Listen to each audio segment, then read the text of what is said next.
Të mirët e botës, të ligët e shtëpisë.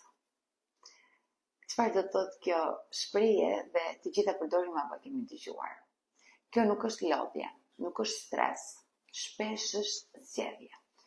Ka disa njerëz që buzëqeshjen e kanë gati për botën, fjalët e buta për të huaj, durimin për këto që nuk i njeh. Dhe në shtëpi janë të ftohtë, janë të hashpër, janë të padrejtë, fjalët i kanë si thikat, dashurinë e japin si me kushte.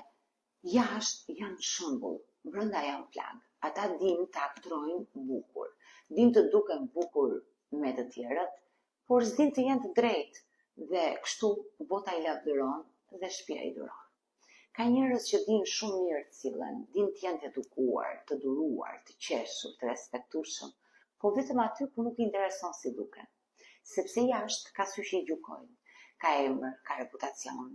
Në shtëpi, njerëzit që duan dhe ata mendojnë se dashuria është e garantuar. Prandaj jashtë ata janë ëngjëj, ndërsa brenda bëhen të ftohtë, të ashpër, të padurueshëm. Dhe sepse nuk dinë të sillen, por sepse zgjedhin të mos sillen mirë me ata që nuk i humbin.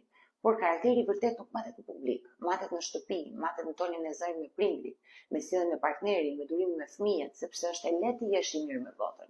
Por vlerë ka të jesh i mirë me ata që të duan dhe ku nuk të duar të rokasin. Në thelb kjo si sjellje flet për mungesën inteligjencë emocionale, për mungesë vetdije, për mungesë përgjegjësie emocionale, sepse njeriu i pjekur është i qëndrueshëm në karakter, nuk ndryshon sipas ambientit, nuk është dy fish sipas interesit.